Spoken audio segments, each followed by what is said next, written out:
I don't know that. He said that a certain thing. And then people just. I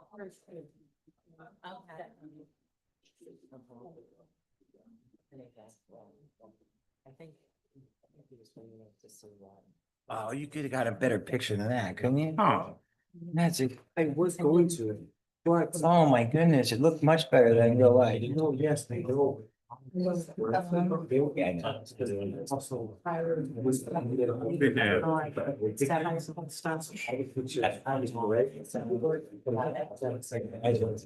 we call the meeting to order. Please stand for the Pledge of Allegiance. It looked great, it was great. It was a great event. I pledge allegiance to the flag of the United States of America and to the republic for which it stands, one nation, under God, indivisible, with liberty and justice for all. Thank you.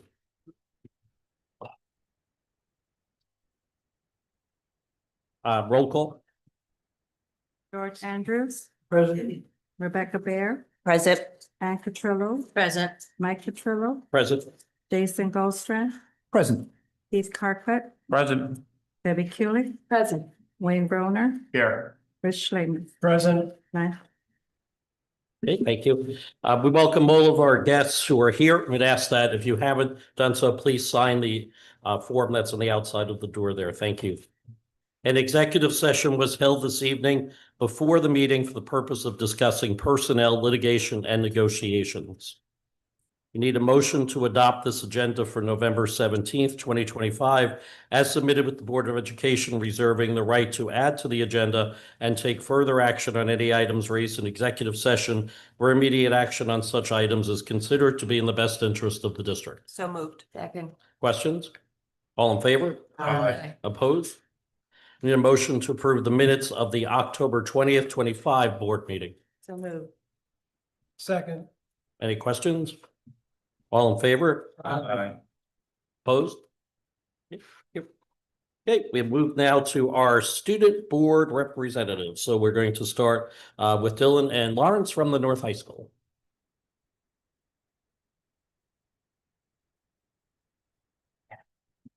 And some, that detergent pen? Can I borrow it? Do you need it? I'll give it back. Okay, sure. So thank you.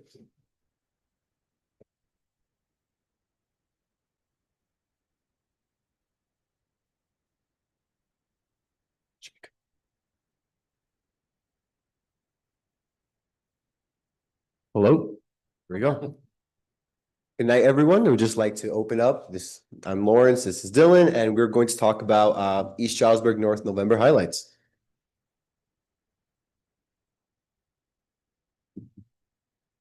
First, we'd like to talk about academics.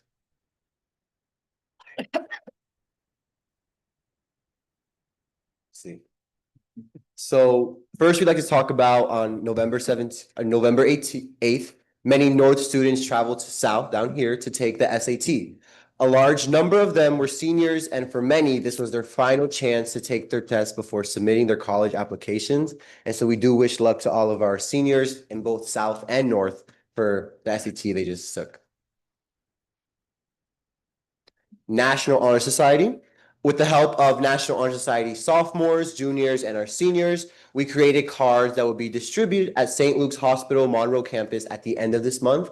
As a little Thanksgiving and a little pick-me-up, I spoke with the volunteer director at St. Luke's, and since I've had volunteered there before, and she was more than willing to allow us to make cards to distribute to them. And so all together, we've been working to make cards, and we are super excited. Many North MCTI students were recognized for having the highest GPA in their respective programs in the first marking period. So we have Sanaya Dubois for culinary arts, Tamar Mitchell for health professions, Fida Kaderi, computer information science, Malik Mitchell for electronics technology, Angelo Jacobs for 9th grade science, and Matthew Mosquera for business and hospitality management. All right, it's my turn. I'd like to talk about the arts now. So recently, on October 21st, so this was mid our last board meeting. We had several students audition for the PMEA District 10 choir, not band, that's next month. For choir, we were lucky enough to have 4 students make it. Those were Valentina Godiva, Joseph Canetti, Matthew Fairley, and Diego Cano. In January, these students will go to Berks Catholic High School and perform in the choir festival and have a chance to audition for the Region 5 choir, which is a great opportunity for all of them. Then on November 2nd, members of the North Symphonic Band and Marching Band participated in the Veterans Day Parade through Stroudsburg. It's just around Main Street to celebrate veterans in the area and to, celebrate veterans in the area. I don't know what the end was for. ACDA, recently we had a lot of choir students audition for ACDA, which stands for American Choir Directors Association.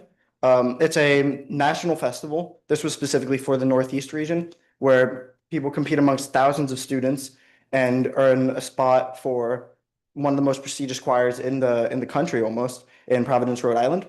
So our students, we had 2 students from the middle school, Esther Vo and Daniel Godive, make it. And then from the high school, we had Joseph Canetti, Matthew Fairley, Robert Taylor, Chanel Taylor, and Jasmine Ford all make it to the ACDA Northeast Region Choir. Recently, we had the Lehigh Valley Health Network Community Health Symposium. We had members of the chorale and brass quintet go and perform and provide music for the people while they ate. Celebrating art, we had many students in our art department participate in the Wayne and Juliana V. Bolt art contest. Students including Harmony Briggs, Makai Calden, Tyler Camacho, Brittany Chablapala, Matthew Figueroa, Jaslyn Floyd, Devona Ponton, Aaliyah Santiago, and Abigail Vasquez. They all submitted entries to a contest as a part of ESU's annual Martin Luther King breakfast celebration. Then over the weekend, we had our Lehman play. The middle school was able to perform Elf Jr., the musical. It was wonderful. I don't know if anyone here saw it. I did, it was great. It was amazing. I loved it. And then we had many high schoolers who helped out with like the Mr. Edwards lighting and sound crew, and then many other high schoolers on the stage crew, making sure the play ran smoothly and just helping the students have an overall great time. And I'm very happy at how all sides of the school and the North Campus were able to come together and make this play a reality, because it really was. It was amazing. And then just yesterday, we had the Sweet Sensation Choir Festival, which is a festival for young female singers. It's, I think, 7th to 9th grade. We had 15 students from the North Choir participate, and that was hosted at Central Dauphin High School. That was on Friday, November 14th. And lastly, I believe, we have County Choir, which will be tomorrow. We have 20 students from our North Choir participating. And County Choir is many schools from Monroe County and Pike County. They all come together, and it's sort of like our district festivals and our region festivals, where they get a guest conductor to teach them things, teach them new things, and bring in like an extra set of eyes or perspective onto how to be a better singer, a better performer. So we're lucky enough to have 20 students from North going to participate in this.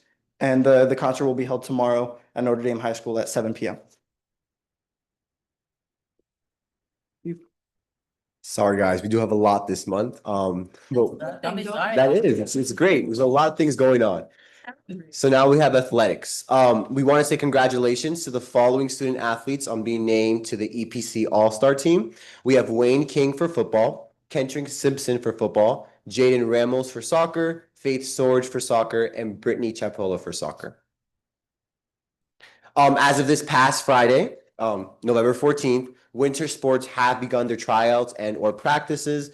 We are very excited. Some of the sports include boys and girls basketball, wrestling, swim, competitive cheer, winter track, bocce ball, and rifle. Bocce ball is a unified sport in our school, and we're very happy to announce that for the first year, I think it was our second year hosting the sport, we have 2 full teams, and so we are very excited about it. Extracurriculars. So the Key and Leo blood drive, I was one of the people who gave blood, and it was just a great time. There's a bunch of people in there, and we all just had fun, you know, just enjoying our time together. And North was very happy to be able to provide, I believe it was, I think 20 or something bags of blood. So it was a good time overall. Speech and debate. Our speech and debate team finished their season with a record of 18-2 and are seated at the top of our conference. We want to wish luck to our EPC team, Diego Cano, Clarice Sanchez, Lawrence Cruz, and Ari Kizelbach. recently, last week, North students were able to attend the Rotary Club Youth Leadership Luncheon. This was an experience where we sat with leaders in our area, members of the Rotary Club, and we got to learn pieces about what it takes to be a leader, what it takes to be a leader in our communities, how we can just develop into the best people possible. During the time, we got to hear from a business owner who opened the first legal cat cafe in Pennsylvania, which I thought was really interesting, just like hearing everything that went into that. Because I don't know, I would have never expected it to be such a meticulous process and all the little parts that go into it. So that was really cool. We had a great opportunity to learn from a lot of great leaders, and I had a great time talking to the owners of the Shawnee, and that was really fun. Then we had the first meeting of I believe the first meeting of the future educator cohort recently. 30 students met with faculty of ESU and learned about pathways to becoming teachers, counselors, and other school professionals. This helps a lot of students really realize what it takes to become an educator, what they need to do, and it brings our students on the right track to becoming educators. So in case anyone isn't aware, at North, every quarter, we have the PBIS Award, which is just like a little day where we plan something, we do maybe watch a movie, play bingo, or whatever the case is, for the students who have been on time, who don't have more than 3 unexcused lates or tardies, who haven't got written up, who haven't got an ISS or anything, and we just like to congratulate them with a little something. So this specific quarter it was going to be bingo. So we're going to play a bingo game, I believe, sometime next after break or something, or sometime this week, not sure. But the stats for the first quarter reward are as follows. We have 72% of our 9th grade qualify, 72% of our 10th grade qualify, 78% of our 11th grade qualify, and 77% of our 12th grade qualify. And so we are very happy that the majority, about 75 overall, of the entire school is able to qualify, which means that we're doing great at North. Everything is going as planned, and we're just having a great time up there. Everything has been, I feel like this year there's been a shift, I think, at North, and just overall, the couple years I've been there, where I just feel like it's become more of a family vibe, and I really am enjoying what I'm seeing changing at North. Halloween, this is specifically on the senior floor. We had a lot of seniors be able to, go back into their childhood and dress up in costumes. And so it was a fun day overall. It was a lot of people, crazy disguises I would not have expected people to wear. Very much creative. And then the glow in the dark basketball tournament. Thanks to Mr. Karka, he was able to help us set up all the lights and everything. And so I really want to give a shout out to him. That was a great help. We were able to, similar to South's glow in the dark volleyball tournament, we decided we wanted something like that up at North, since not as many students at North were able to participate in that. And so we wanted to do something for North students. And so we set up a glow in the dark basketball tournament. We had over 10 teams, and we stayed there from about 2:30 to almost 8 o'clock at night. And it was just a fun time. People were coming and going. We had food for sale. We had lights everywhere. People were playing basketball. It was just a great time for everybody. And so we want to say happy Thanksgiving and thank you for your time. Thank you, guys. And Mary Ellen's for South High School. It's new. We like upgraded. What do you think? Looks simple. And the computer is back there, so if you're pointing it to the TV, it's It's not not. gonna work, okay.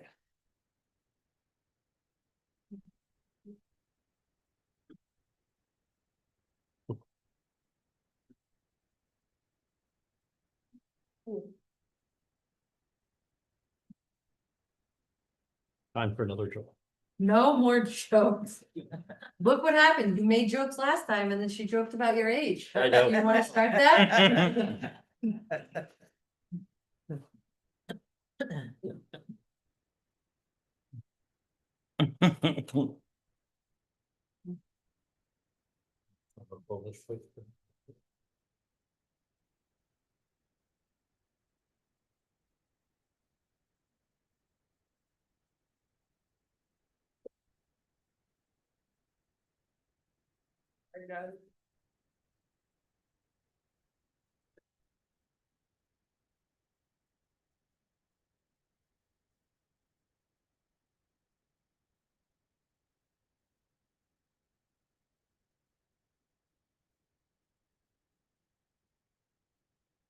So Dr. Fratelli, Oh, let's go. why did the pony get in trouble in school? Why, Mr. Trillo? He was just horsing around. But that was fun. Anyone else?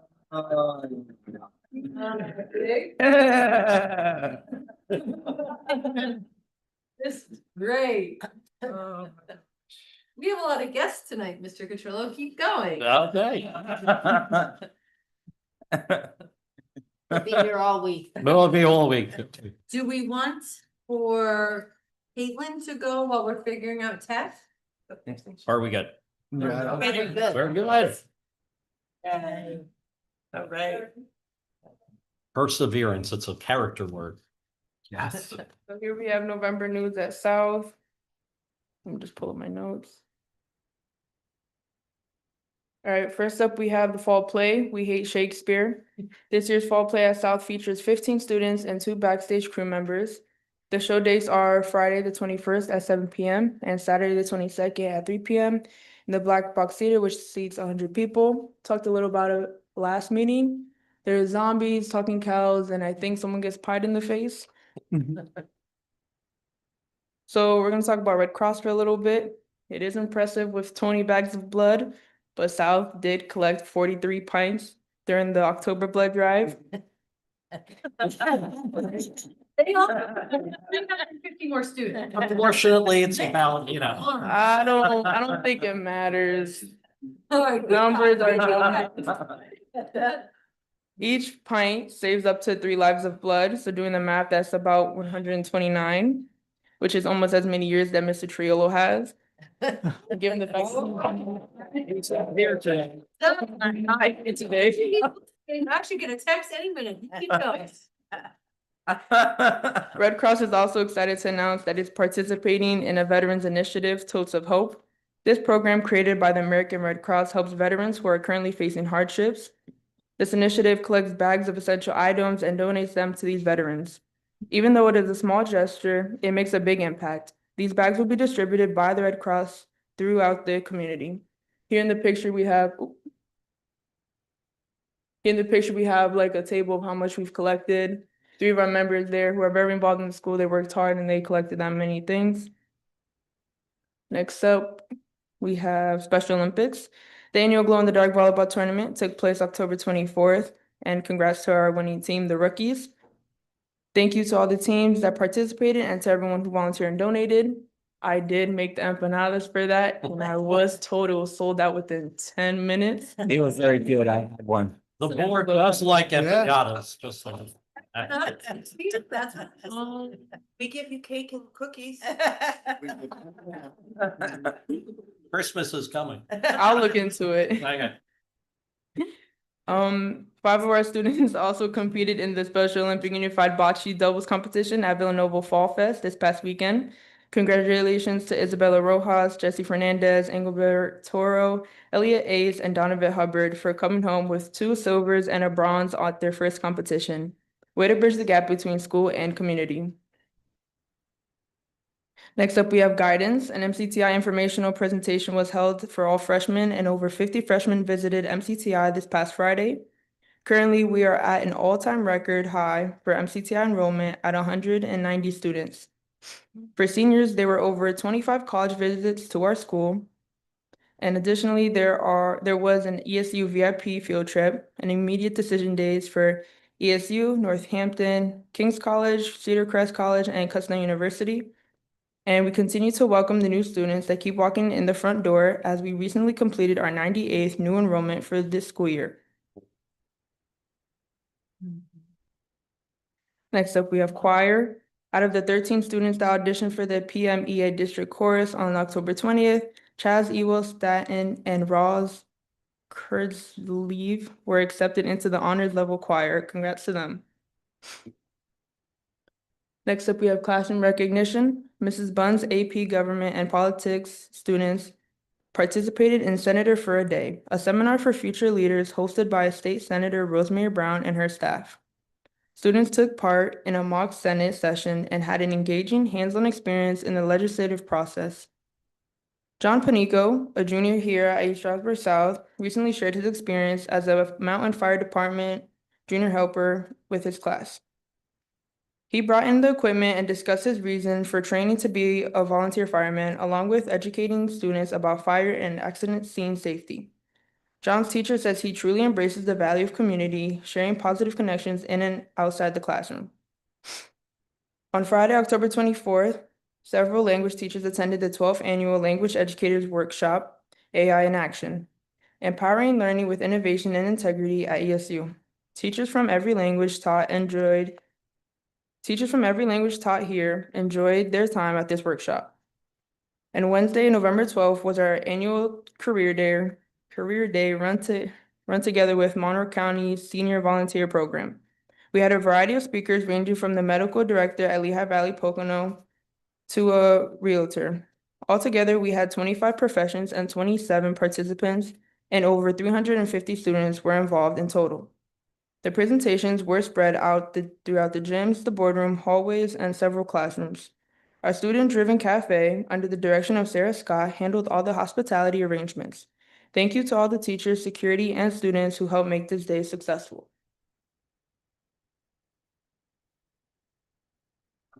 Next up, we have the Future Educator Off-Campus Experience. Students from our Future Educator program participated in their first off-campus learning experience through the Aspiring Educator Pathway Project at East Stroudsburg University on Wednesday, November 12th this year. During the visit, students engaged in ambassador-led activities centered on the program's theme of belonging, balance, and big ideas.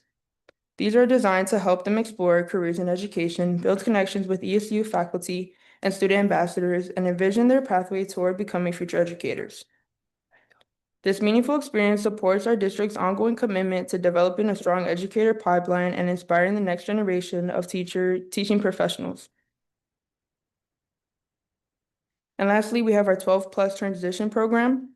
These students went to Red Robin in Bartonsville on Friday, November 14th. Students practiced some functional money skills, totaling their bill and calculating tip. It was a great experience overall. And this Wednesday, we have our Powder Puff game. Girls go against each other from different grades with coaches, and it's just going to be a fun night overall. They're selling tickets at the door, I think starting at around 6 o'clock. There's been some heat between the sophomores and seniors, but they were told they couldn't scrimmage, so we'll see how that plays out. Thank you, everyone. Thank you. Very nice. Just want to be correct. I heard you say you have your 98th new student, right? That's pretty amazing. I mean, you think 98 new students and it's November, and I think we all have to remember what our schools deal with that transiency, because we probably lost almost as many, and there are people in and out constantly. Makes the school a great place, but interesting. That's unique for our district, that in and out of students. Ooh. And hold on, as promised, Okay. Mr. Triolo is feeling very upset that he. But he earned it. He'll get over it. Okay, and MCTI and Caitlin, we welcome you. Good evening, school board members, administration, and guests. My name is Caitlin Olate Mora, and I'm the MCTI Skills USA Ambassador and President. We held Career Exploration Night on Wednesday, October 22nd for all sending schools, districts grades 7th, 8th, and 9th. The night was busy and we had a wonderful turnout. Skills USA held its annual canned food drive for PVEN and collected over 1,000 cans.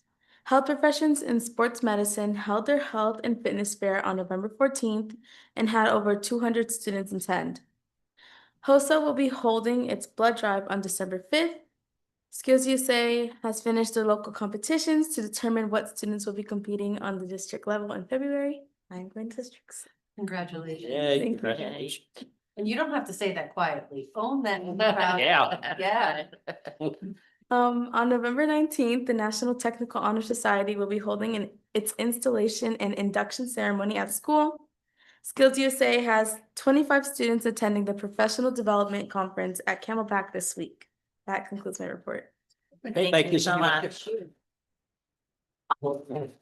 And if I could just add a note, South students did not have the opportunity to attend the Rotary luncheon at Shawnee because there was a communication blip where the email inviting South said it was on Friday. So South students were not able to go because the email, and I read it myself, said Friday. So we will clear. And we clarify. and we Rotarians apologize. But I didn't want, South was not represented and I was disappointed with that. That the experience didn't, so instead, Mr. Snyder, Ms. Paul Mounter, and Dr. Pyle and Dr. Bradley hosted them on Friday for a lunch. Oh, nice. Nice. Very nice. Good. And thank you to all of our students for, again, always reminding us why we're here and making us smile. Thank you. Appreciate that. Speaking of making us smile, Dr. Vitelli. Oh. Really? Wonder if that gets. so I'm going to defer most of my time to our very impressive architecture firm, RLPS. Terrell, if you want to bring up theirs, I'll do mine at the end. So if you guys want to come up to the microphone, we have your printed presentations. So I'd like to welcome Chris, Aaron, and Andy. And they have the very, very happy pleasure of meeting with our cabinet team once a month.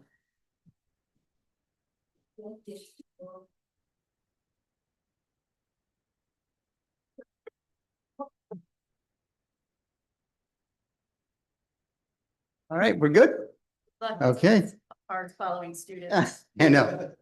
Well, hello, everybody. Good evening, and thank you for having us here. Again, my name is Chris Linke from RLPS Architects. So also have Aaron Hoffman and Andy Bladen. We are here to give you a brief update on where we are with your facility assessment. So, quick overview of the schedule and our process. We got started with this facility assessment at the end of June, and we expect to have it completed sometime in February. Our process is a three-step process. The first part is discovery, where we get to know you. The second part is the analysis, where we interpret the information and getting to know you. And then we get into the option phase, where we come up with solutions for the information that we found out. All along the way, we have numerous engagement steps to engage all different aspects of your school district throughout. So we get a good coverage on that. But at this point, I will turn it over to Aaron to talk about some of the other details. Or Andy, We switched up on. All right. Well, thank you, Andy here, and we'll go on to the next slide. So as Chris had said, part of that. You have him at the back. Was it? There we go. Thank you. Part of the initial phases of the study is the getting to know you phase. And so we were part of our team from RLPS, as well as our engineers, Reese Hackman, who walked through every single facility that you own and operate as a school district. And you have a beautiful district, by the way, and we appreciate all of your facility staff taking their time, and your chief administrators from each building taking the time to sit down with us and answer our questions and talk about their facilities with us. But we walk through your buildings to gather the information as far as the existing conditions, to how you're using your spaces today. Also, part of that information gathering, it's important for us to understand who you are as a district, and part of that is understanding where things such as where your population centers are within the district, which is what this slide speaks to. As you all know, you have a large district with a lot of property, just over 640 acres, 1.4 million plus square feet of building area. It was a lot to walk through, but it was enjoyable. And just over 6,200 students. That ebbs and flows, as we do understand, with your enrollment throughout the school year. So part of that initial information gathering portion of the study. You have a lot of buildings. Your oldest building from the 1920s, your newest building from, or at least newest era of building from the early 2000s. They really reflect a strong history of investment in well-built structures. That was clear to our team, our whole team, as we walked through. And the structures show, once they're built, show a great history of care and maintenance as you move forward. But not unlike any district within the state always has some challenges or some areas of improvement within their facilities. And there are some common themes with what we notice as we walk through your building. A number of the current challenges and themes listed here, but maybe some of the wanted to touch on a few of the high points there. Really, building capacity and use. A lot of your facilities were designed, decades ago, and the spaces no longer are utilized the way maybe some of the spaces are no longer utilized the way they originally were designed. And you do have some excess capacity in some buildings and other buildings that are close to their capacities. That's not necessarily a challenge. There will be an opportunity for you as we look forward at the master plan and how the different options that we present. You really do a lot of great opportunities to utilize your facilities in different ways to address your students and educators' needs.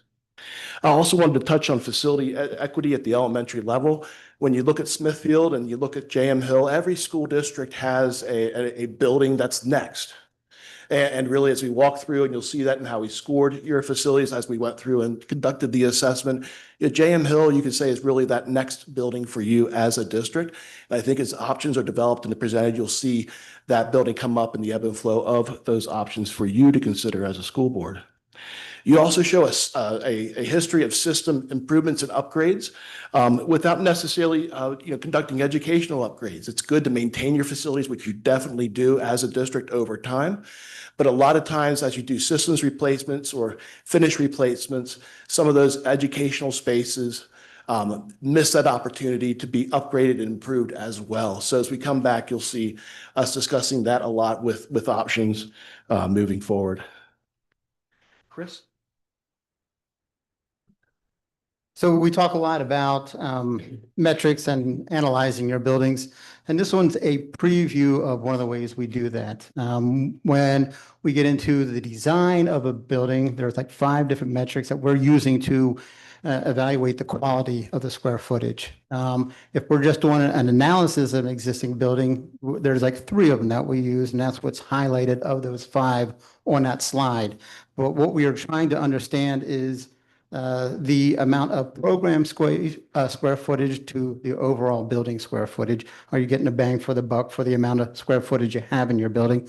Or what is the square foot per student in each building? So that's different at an elementary school level, a middle school level, or a high school level. But it talks about the quality and the square footage you have in your building, and are you getting the most out of it? And then the last one just wraps around program square foot per student square foot. So you will see that in your final report. We just wanted to give you a preview tonight of what that is.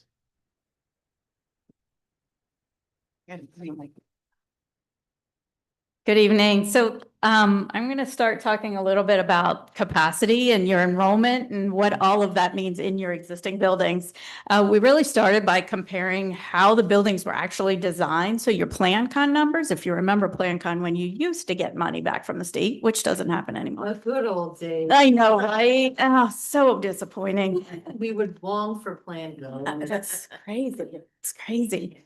But really, we like to compare how your buildings were designed to how you actually use them today. So this really takes a look at your capacities against what your enrollment is for this school year so far, and where you have some extra space in the buildings. One of the big things I want to really point out is, as we calculated out, we're in that 1,500 to 1,600 capacity of extra space or student space that we can use in this building. And back to the metrics, one of the important things is making sure that we're efficient and effective with your educational program, which also leads into operating expenses and your overall building use throughout the district. I have a question. Are we gonna have a chance to ask questions at the end? Yeah, Or can you just clarify Yeah. building versus district? I was gonna, yes, thank you. Perfect. Yes, and I forgot to mention that. Thank you. So the building use is how it was designed for PlanCon. District use is how you're using it. So it's really, if we're looking at PlanCon numbers, you design to 25 students per classroom. That doesn't necessarily mean that's how you're using the building today. It also takes into consideration some of the spaces that may or may not have been designed as classroom space from the beginning are not used that same way today. So that gives you that differential. Does that answer your question? So an No, example no, would be if we it took a doesn't. classroom that could have 25 students in it, All and right, we made it a sensory room. Well, now it only has 3 students in it. So although when the building was designed, it was designed for 25 kiddos in that classroom, okay, but we have repurposed that space to not be as efficient with it and have less students assigned to that space. For the building capacity, what you utilized the original plan, because these numbers are far lower than what we were originally told years ago when we designed these buildings.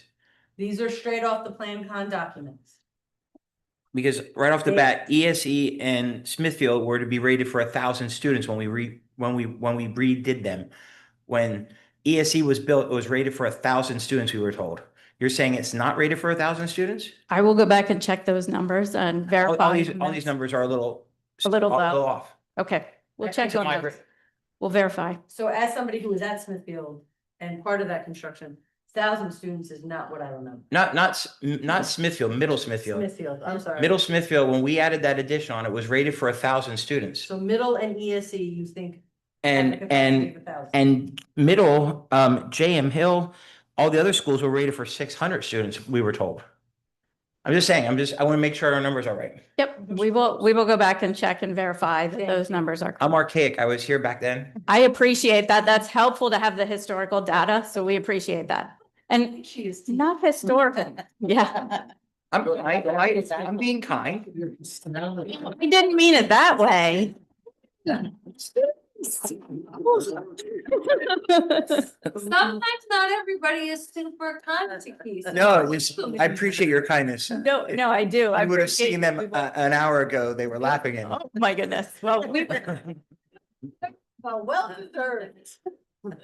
We appreciate you're not taking the numbers for granted either. No problem to verify. absolutely. Thank you. Absolutely. Yep. And we welcome questions, obviously.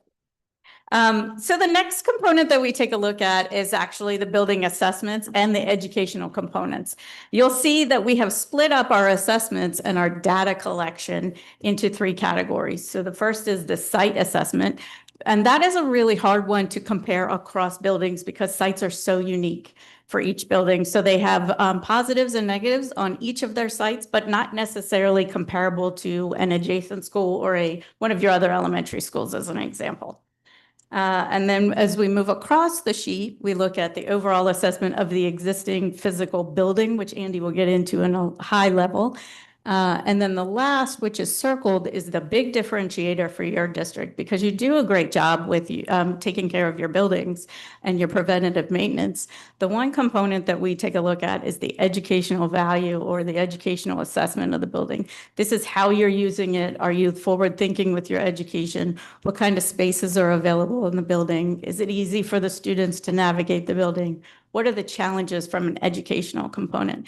And you'll see that impact on the building is different than the assessment of the physical facility. So education plays a really important role for your students on their learning environments and bettering themselves as students through the process.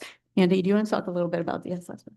Sure. I think hopefully you see this is necessarily for tonight a summary page. When you get the full facility assessment, the feasibility study, there are pages of data and grades for every single component within a building incorporated into the overall study that backs up the numbers that you see here today. And hopefully you see we score everything on a 0 to 4 point scale. It takes the feeling and kind of the preconceived notions out of the equation as you walk through a space or a facility and look at finishes, you look how the space is used and you grade it. When you total and you sum all those grades together and average them together, it takes any of your preconceived notion or feelings out of it. I think as a positive, what you see here is you see a lot of your spaces, the green gradations, the greener it is, the closer to that brand new, really minted building it is. And you don't see a lot of yellow and red throughout. And that makes sense to us because your buildings have great bones. You've taken care of them. They're good, solid structures that are educating your students now, right?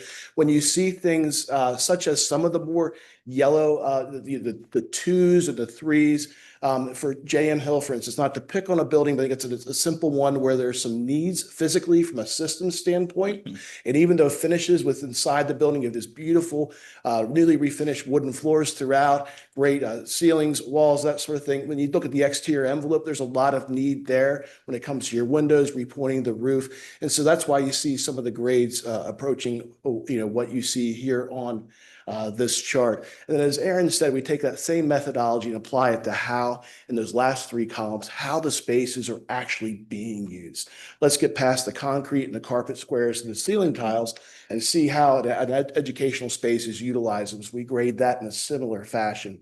So that gives you that separate scoring to compare. You may have a building that's great condition, but some of the spaces have not been improved or caught up to how your educators educate in today's world for a number of decades, and you may need those improvements, which is what the score reflects. Thank you. You covered the part I was just going to cover, so I appreciate that. It really has to do with the value of those learning environments and what your biggest impact is on those. And that plays into even like small group instruction spaces, large group instruction spaces, flexible learning, which I'm sure the students can say there's not really too much of that available in the schools. I don't mean to interrupt. Can you just Yeah. explain a little bit more about the educational impact? Because it seems you're saying that the building is being underutilized. Are you saying that because the technology is not up to date, or? No, educational impact That's what, is the component that we were just talking about with the learning environments. Are they conducive to learning? Do they push that future-ready learning spaces? Do they give students the opportunity to work on hands-on learning or pushing STEM technology? okay, It's so- how they so learn. We're not talking about the learning space within inside of it. It's whether or not we have the STEM or STEAM technology within that building in order to provide education. That's moving correct. forward. So the technology Completely piece different. would, Okay. would cover under the actual building and the infrastructure, the physical environment. The way to look at it, to simplify it a little bit, is the building assessment is everything physical and tangible. The educational impacts are the intangibles and the impacts to the students through their education that way.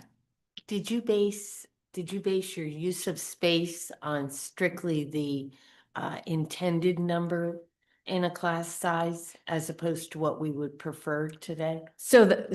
Yes, that's correct. I know that there has been conversations, and we had this in our steering committee, that there is discussion at the board level of potentially smaller class sizes, but we're basing it on what we see you're using the spaces today. So you didn't adapt it to what our feeling is, or our. No, moving forward, and that would be something that we would want to look into if your goal is to have less students in a class. So if you're looking at a kindergarten, first grade class at 22 right now, but you're pushing it and want to be around 18, that's something that we would want to look at as an option, because that will impact how many students we can actually fit in the building. But it's based on current use. That's correct. So like right now. how many Right kids? this second. I think a lot of assessments and studies would talk about a benchmark or a benchmarking type of phase to a study. And that's exactly what this information gathering and getting to know you stage is. It's a benchmark and a departure point from which we can incorporate your feelings and wills as a board, your educators, your administrators, ideas as well. And also as we develop any options for you with the master plan, that's when that dreaming of what direction can we go in, knowing where we're at now. So we're establishing where you're at now. And then one other question, the usage of the buildings, was it taken into consideration the different external programs that we have in the buildings, like IU classes and stuff like things like that, that weren't originally in the buildings years ago? Because we've increased those in our buildings quite a bit. So in what capacity would that? So they're still being used as educational space. Numbers, right? No, is that in the numbers then? I mean, So that would be the differentiation. That's a good example of the building capacity, the original, what the building capacity is and then what the district capacity Right. is. So for instance, our building capacity of one classroom would be 25, but if we're using it as autistic support, it is now 8. So that is why those numbers are different in the page before okay, of building versus district capacity. so they weren't built, okay, there are those numbers, Yes. okay. That was a great example, actually. So, if it was listed as a classroom on the plan, that's where that first number comes from. Okay.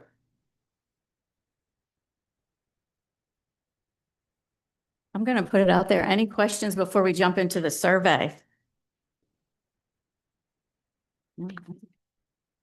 So the next component that we did is we like to collect a lot of data and understand you as a district and really look at your community, your staff, and yourselves as well.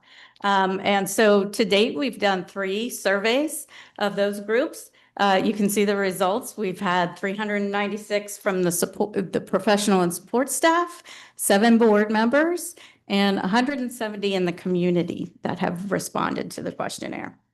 Overall, through all the questions, the educational program was very important, and so based on what is offered, but there was a big emphasis on the growing of technology and tech ed, STEAM, and CTE connections and what we're providing at the school district level. But the overall programs were very, very important to all 3 groups. Some other common themes were redistricting and grade realignment, taking a look at those and opportunities and options moving forward. And we always get the community one of fiscal responsibility, making sure that we're responsible with how the money is spent.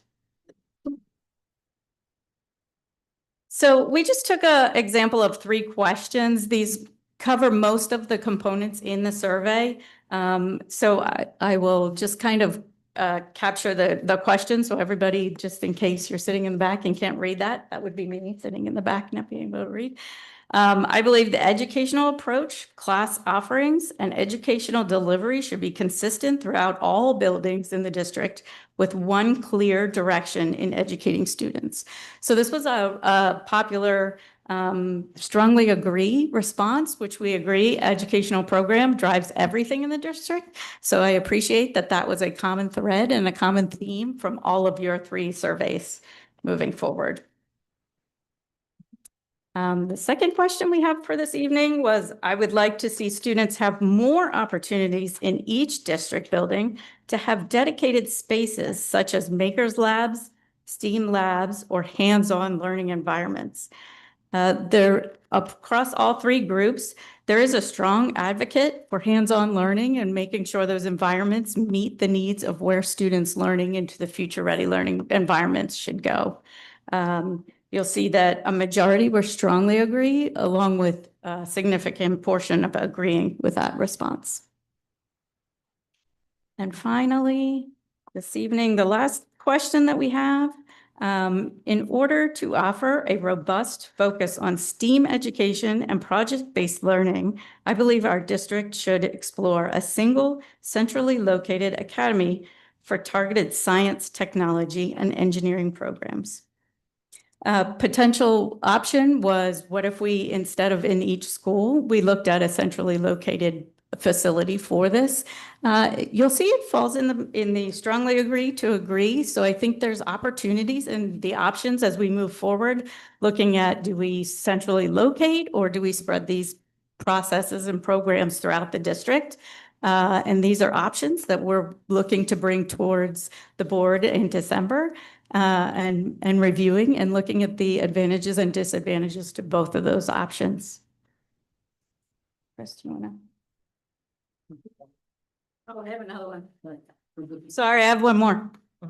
Not done with us yet, Anna. I am not. So we would please rank the following items in order of what deserves a core focus in the feasibility study at your building.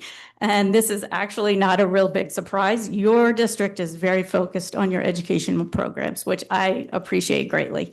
We're all here for the students and making sure they get a quality education. So those programs are paramount to making this work. But to go along with that, and as the 3 architects standing up here, we always look at a building as a teaching tool. So we appreciate that, looking that the building is just as important to everyone in the 3 groups going out there. So we don't look at it as just a place to go, but using the building as an educational piece, just like a book or an iPad, or how do we use it to our advantage for the students' education. Now it's Chris's turn.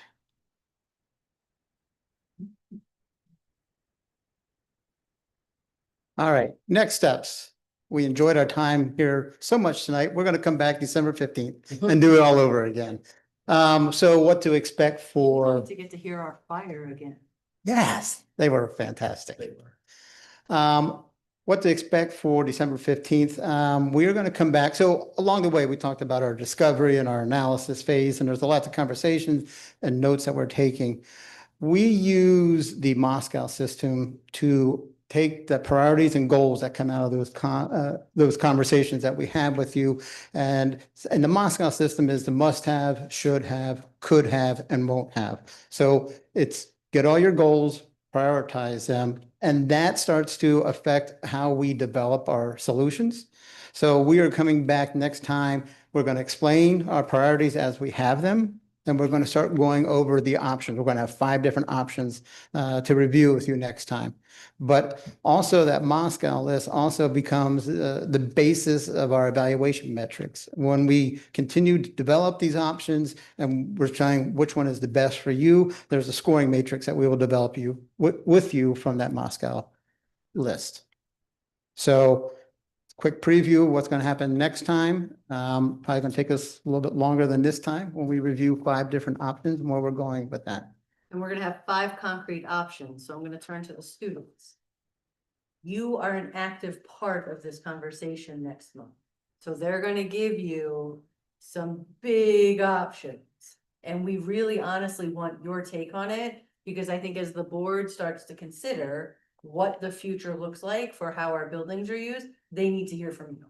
And now we're gonna go from 5 options, then once you hear what the 5 options, you've gotta go back and start talking to your students. And then come back to us and have that conversation. So this is where it becomes more than just you're presenting to us, but like, let's get you in the conversation. Does that work? Okay. So board, what questions do you have for Aaron, Andy, and Chris? I have a question because I'm embarrassed now. Is the survey over now? The survey is over? Yes. Because I had some issues and I'm one of the board members that did not complete the survey. I apologize. But I have concerns, We appreciate you stepping up like but that. I'm stepping up to plate. Oh gosh, and Blue Ridge is here recording that. Please, George, don't put that on the news. We all roll our eyes at him too, don't worry. You've had Wait. yourself quite an evening. Okay, well, I just want to know. I just wanted to be, there are 2 board members who did not fill it, so I'm the one that admitted that I did, so. Who didn't do it, so. Who won? Did you win? Who won? If you would like to fill it out, I believe we can probably work with Dr. Vitale to have you. Okay, I'm sorry. There's no excuse. There's no excuse. That's okay. If you would like us to, we'll work with Dr. Vitale. Does the other person? Who's the other person? The other person want to come up and admit it? What? I enjoyed doing this. Do we have any other questions?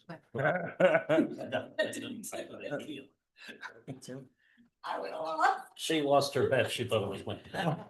Did you lose the bet? Thank you so much. Thank you. Thank you very much. Thank you, guys. Thank you. We appreciate it. All right. Do you have more, Dr. Vitale? Very, very brief, but super important, actually.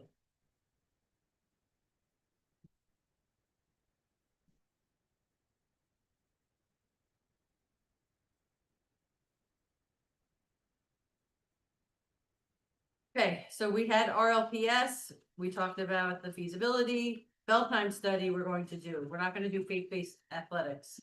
So just reminding everybody that we are maximizing today's potential for tomorrow's success, which is really what this feasibility study is going to do, and the bell time study.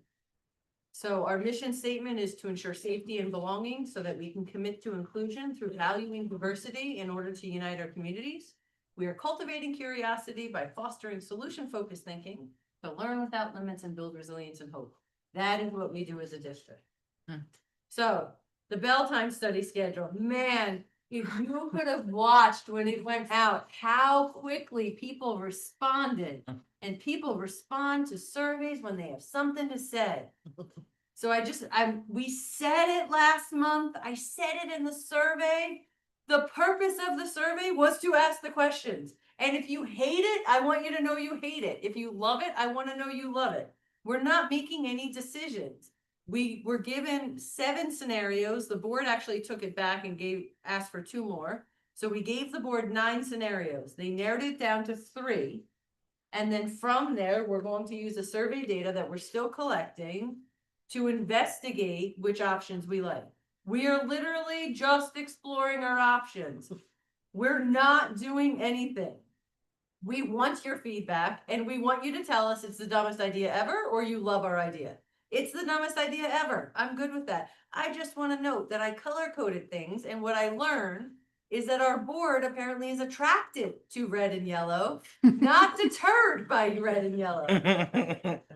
Once we think we have a direction, so I just want to be really clear and I'm going to give some examples. So let's say the board says, Dr. Vitale, I really like this one option where elementary starts at 7:15 and high school ends at 4:25.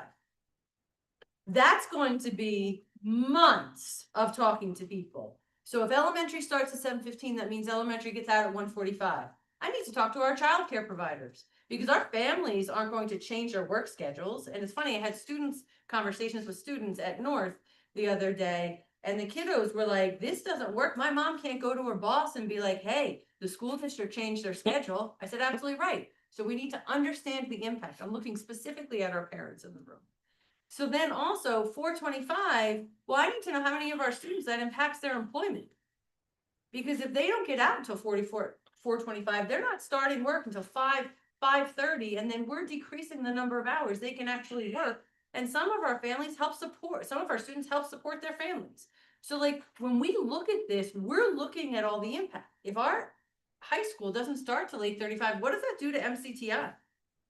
Because we're missing an hour of MCTI. There are a million different things we need to look at. All I asked for the board was to go from 9 to 3. Well, I said 2 to 3.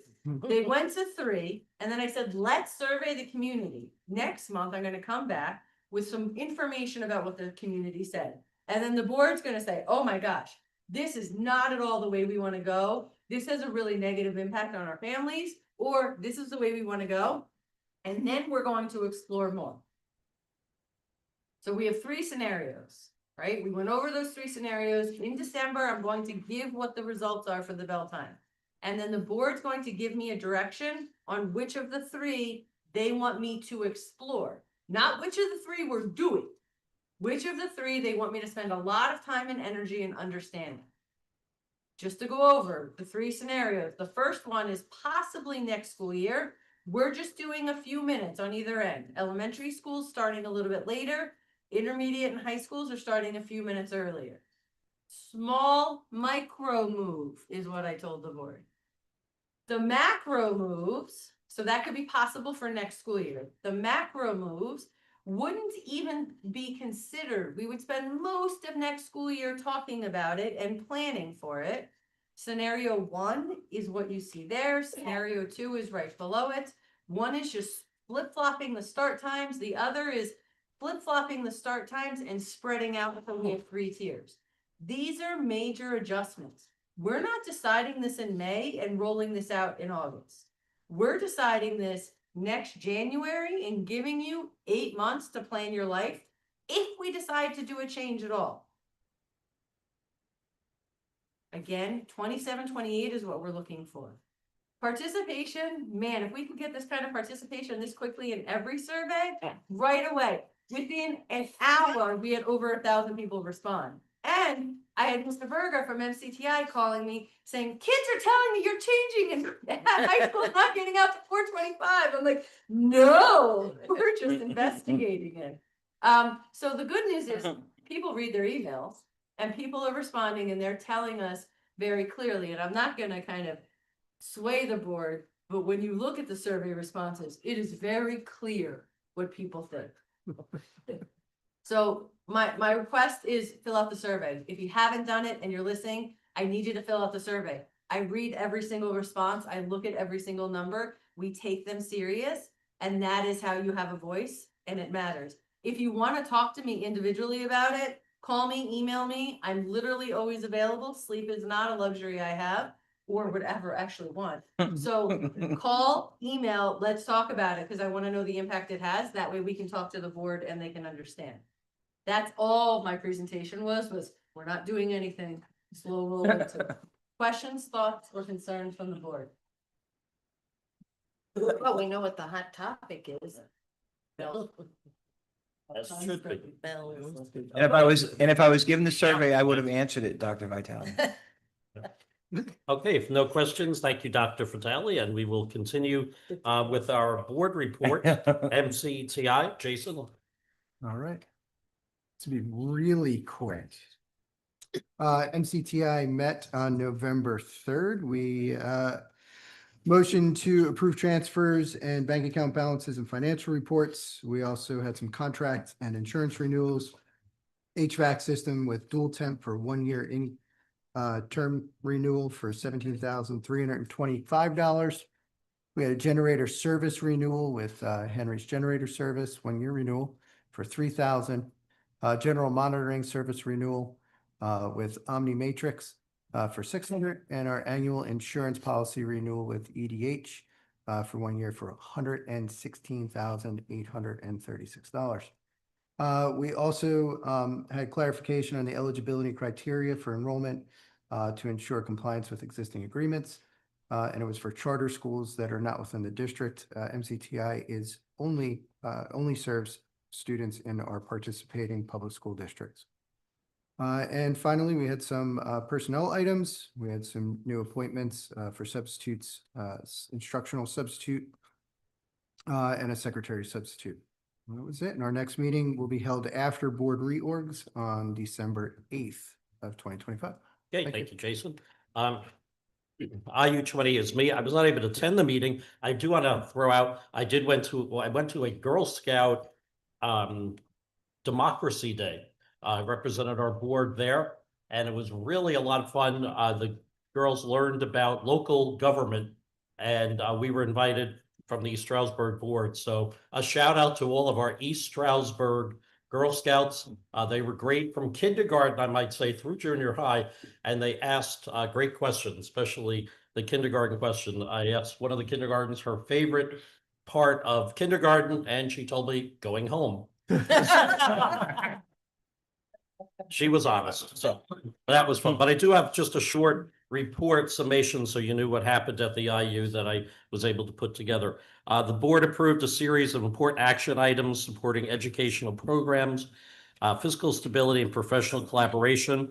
2 new associated teachers were established to provide student-specific support in East Stroudsburg and Easton Middle Schools. And also, the board authorized the executive director and assistant executive director for management services to secure a revolving line of credit up to $20 million with an interest rate not to exceed 4%, providing fiscal flexibility during the state budget impasse, which, thank God, that's over. Several contracts were approved to support IU20 operations and initiatives. The board approved multiple Title I and Title II service agreements with its member districts, which is us. And these agreements allow IU20 to provide instructional support, parent engagement, and professional development services at non-public schools.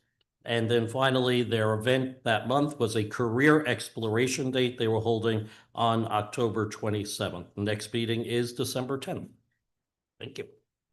And we move on now to properties and facilities. Wayne. Okay, thank you. Property and facilities met on Wednesday, November 5th.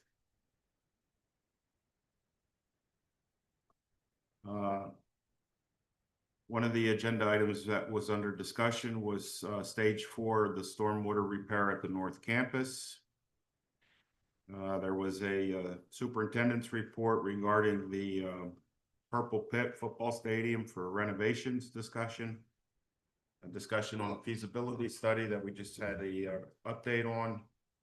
And the Resk Elementary water issue has been resolved. Leak was found and systems back and running.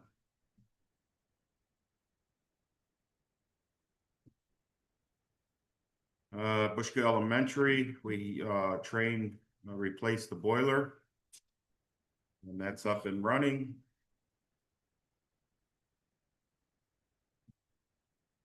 JT Lambert,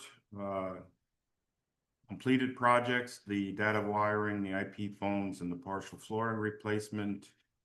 And I think we're on the verge of solving the water leak that we found at JTL.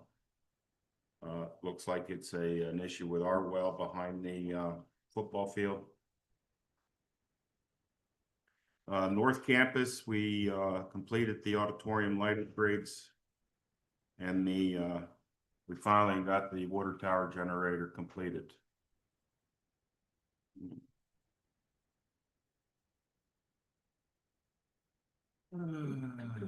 Items that were requiring action was the pay invoices from our third-party engineer. We have an invoice for the South Field House, the football stadium, for $246 and change.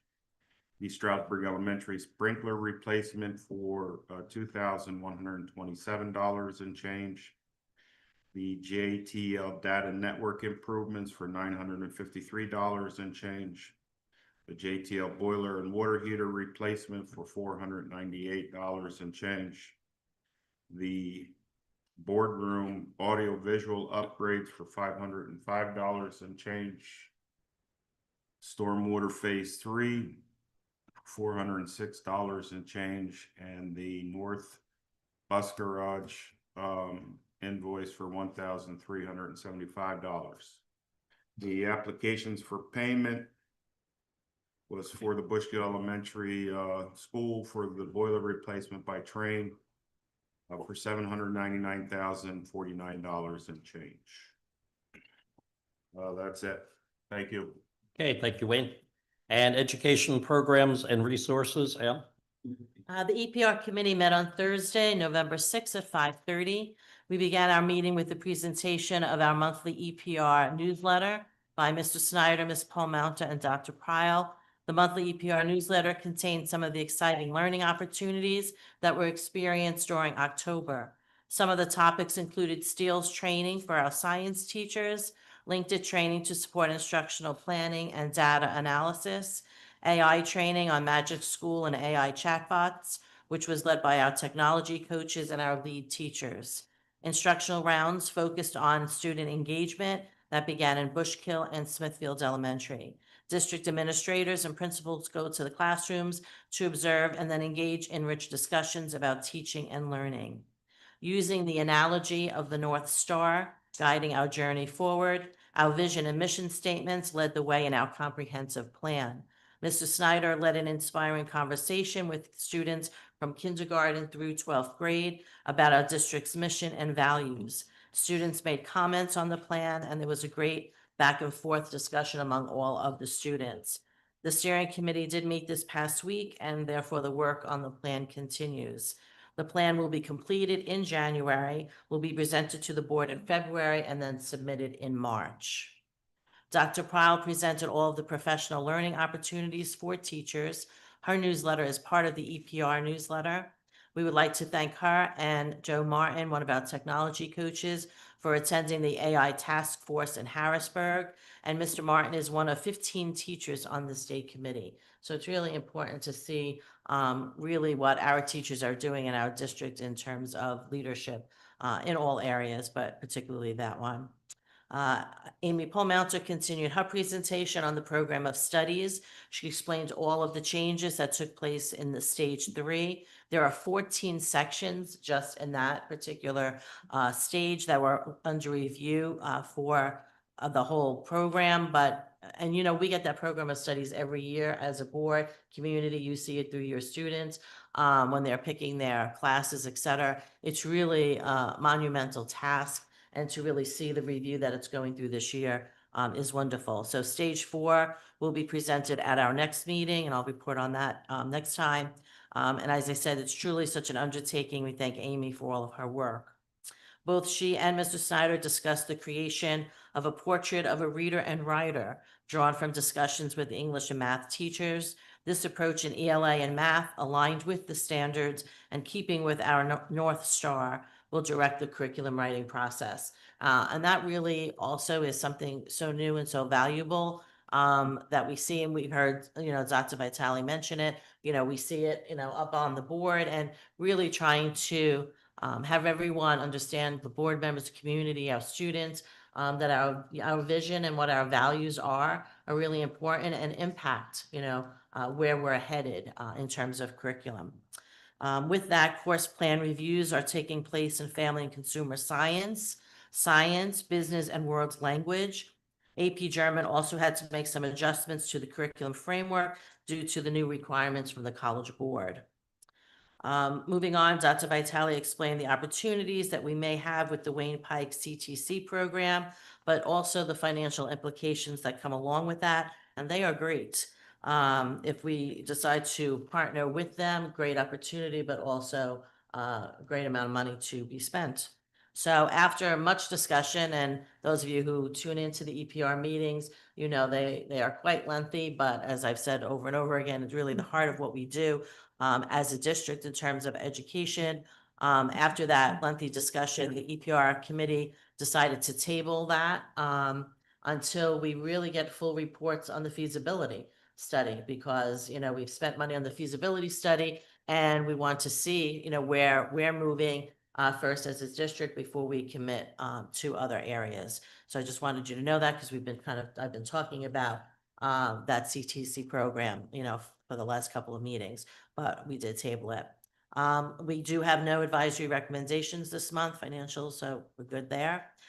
Just a reminder to the board members that all the support materials and details of everything that I report, I really try to shorten it as much as possible, are all attachments on the monthly agendas.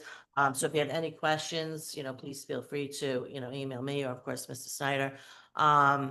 But really, if you just look at the newsletters that, you know, get put together by the committee, it really highlights, you know, pretty succinctly what's happening. And then of course, more details, feel free to come to our meetings.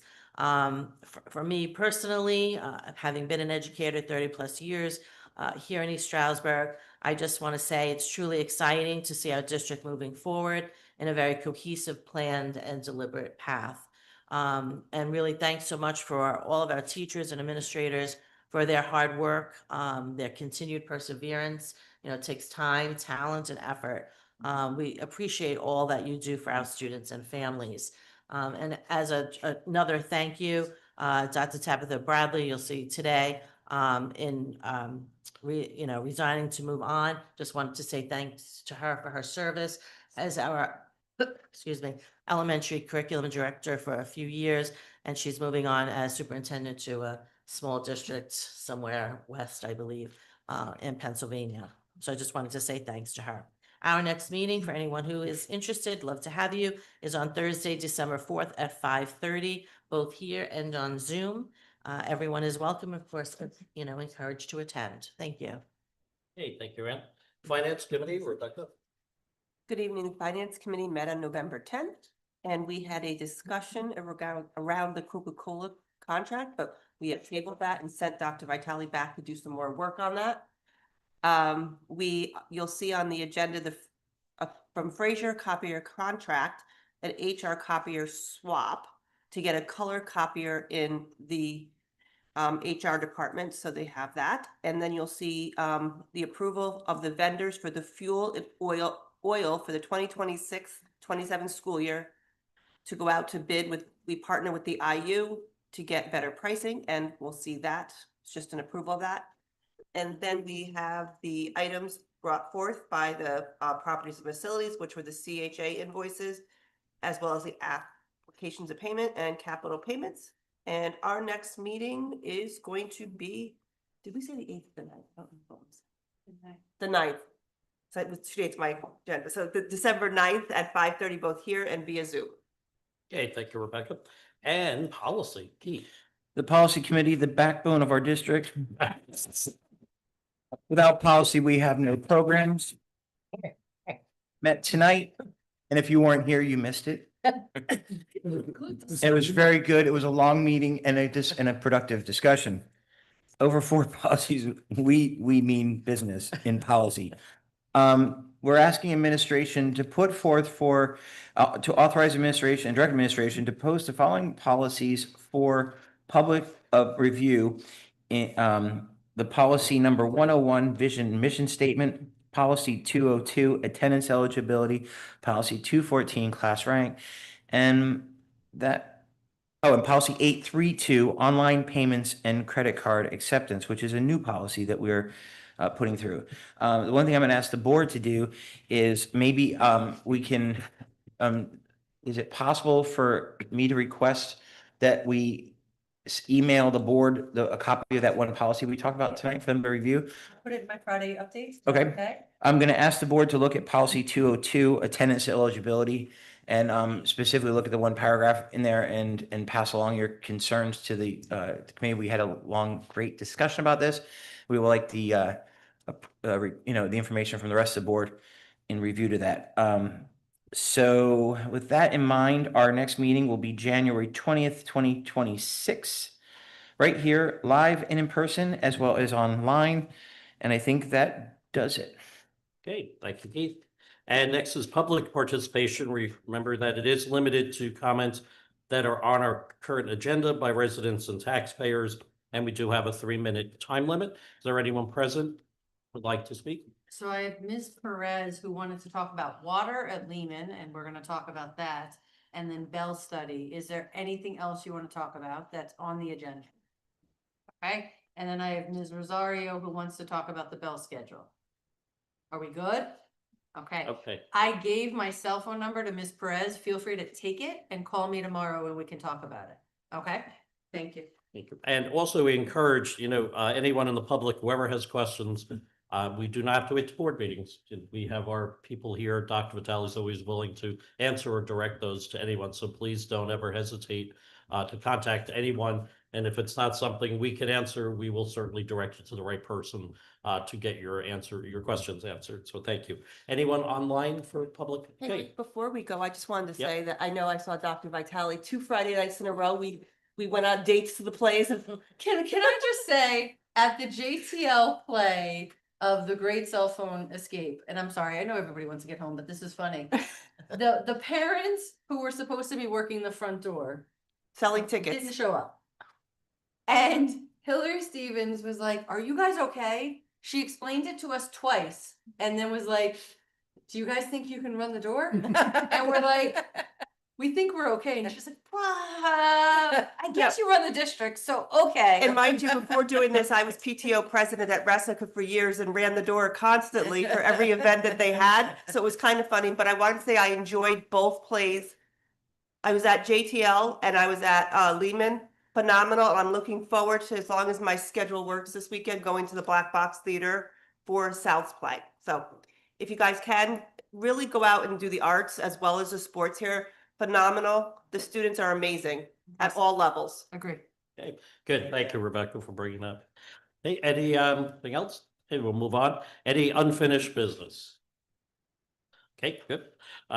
We need a motion to approve the settlement agreement and release between the East Stroudsburg Area School District and the parent of the student with the case as noted there. So moved. Second. Questions? All in favor? Aye. Opposed? Motion to authorize the field trips listed, and they are all listed there. So So moved. Second. Questions? All in favor? Aye. Opposed? Motion to approve the implementation of the following intramurals and clubs that are listed. So moved. Second. Questions, comments? All in favor? Aye. Opposed?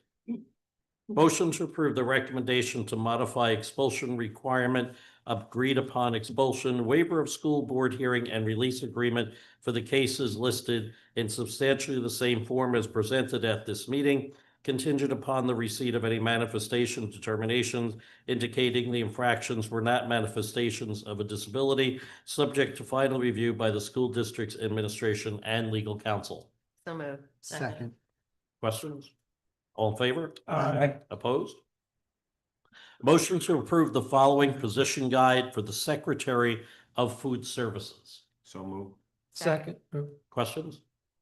All in favor? Aye. Opposed? Can I Motion, take a quick minute? Sorry. you may. So last month, we talked about the concession stand manager Schedule B. We had a half-time food service position that was vacant. What we decided to do was make it a full-time position, and it actually saves the district 12,000 compared to the 20. So it only adds 8,000 to the operating budget to bring this person on. So this was in response. I just want to close that loop for people who are watching, because I know thousands of people watch this meeting. The concession stand manager Schedule B is gone. we embedded this into the full-time secretary for food service. And we did vote on that, right? We did, Yeah. yes, I'm sorry. Not- We voted already, yeah. We did. Okay. On that, no, I can't rescind my vote, can I? I'm only kidding. I'm only kidding. I'm only kidding. Don't lean back too far there, Keith. Oh, so, okay. Playing that. Someone's sabotaging my chairs then. Well, I had said that, no.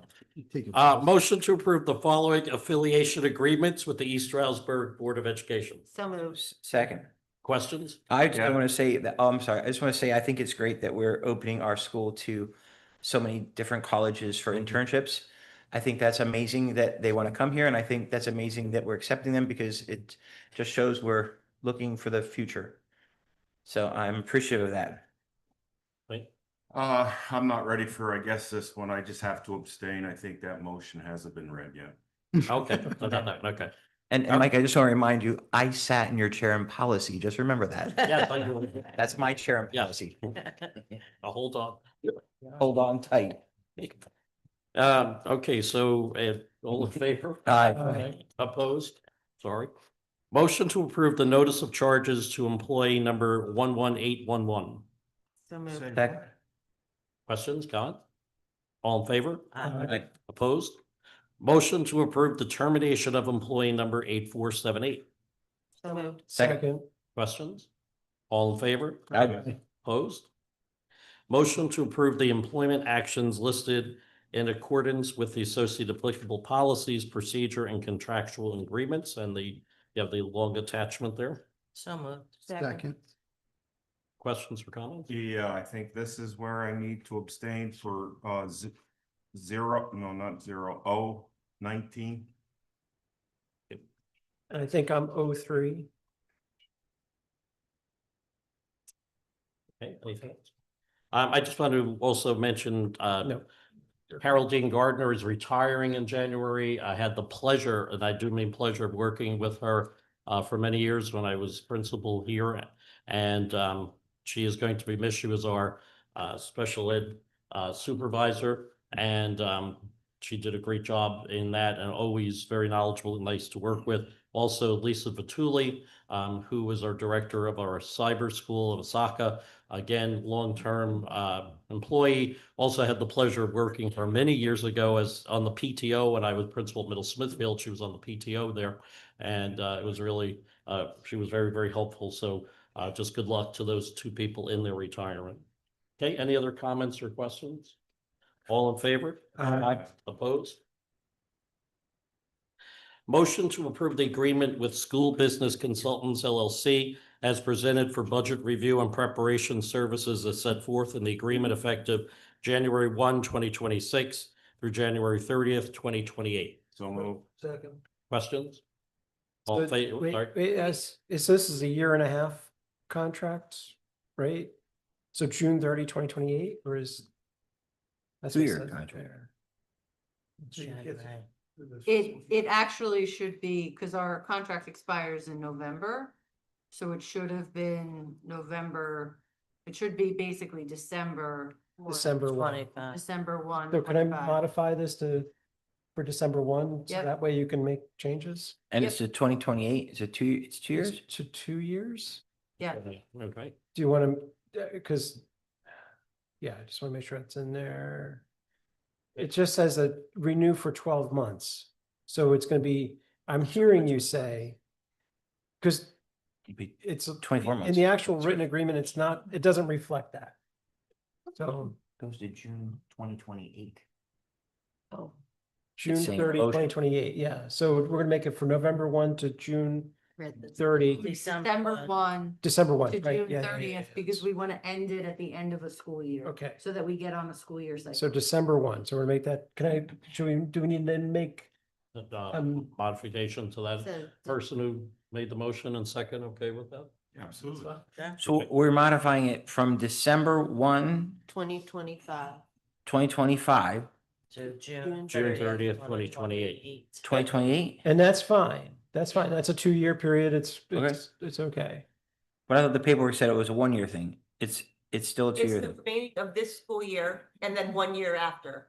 if I hear incorrectly. Yes. Right.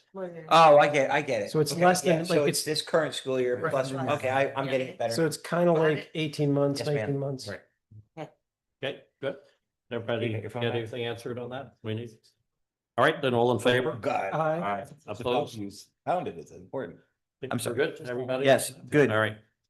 Motion to. Bless you. Bless you. Motion to approve and accept the vendors for fuel oil of the 26-27 school year as to be recommended by the Northampton Monroe Pike County Joint Purchasing Board and approved by Colonial Intermediate Unit 20 Board of Directors at the January 2026 regularly scheduled meeting in accordance with the recommendations of the Finance Committee. So move. Second. Questions? All in favor? Aye. Opposed? Motion to approve the change order to the existing agreement with Fraser Advanced Information Systems in accordance with the recommendation of the Finance Committee. Second. Questions or comments? All in favor? Aye. Opposed? Motion to approve the payment of bills and unaudited treasurer's reports listed in this agenda. No, for the 25-26 fiscal year in accordance with section 687 of the Public School Code, recent directives from the Department of Education and interpretations made by the Auditor General. So moved. Second. Questions? All in favor? Aye. Opposed? I, in honor of my friend Wayne Roner. Thank you. Okay, I believe that's a 7-2. How many of that happen though? Okay. I taught him that, remember? I taught you that, Wayne. Years ago. You know, right? But we can't have, five of you Everybody. folk that in honor of. That's why I waited. I waited. Okay. All right. Motion to. CHA doesn't get paid. Keep going. Motion to approve the payment of the following CHA invoices and application for payment for services rendered in accordance with the recommendations from the Property and Facilities and Finance Committee. So moved. Second. Questions, comments? All in favor? Aye. Opposed?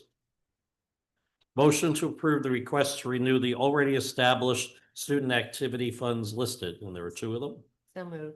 Second. Questions? All in favor? Aye. Opposed?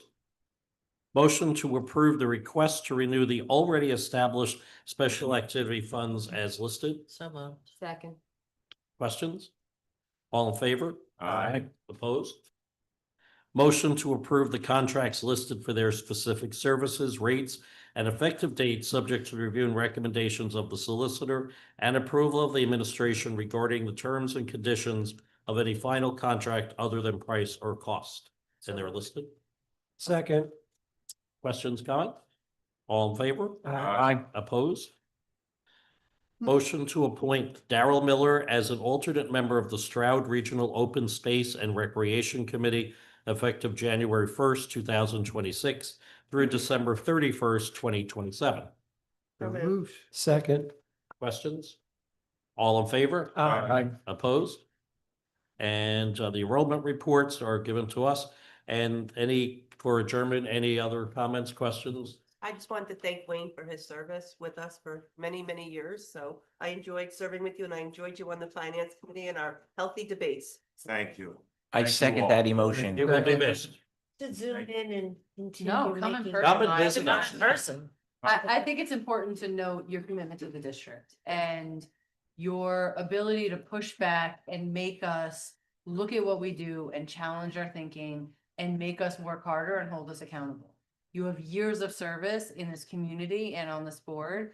And although you are not continuing with us, what you have done will make generational impact in our district. So Thank you. truly. Well said. Agreed. Very well. Appreciate you all. Thank you. And motion for adjournment? Motion. So moved. I Second, said, I motion. third. Third, all whatever in favor? number I am.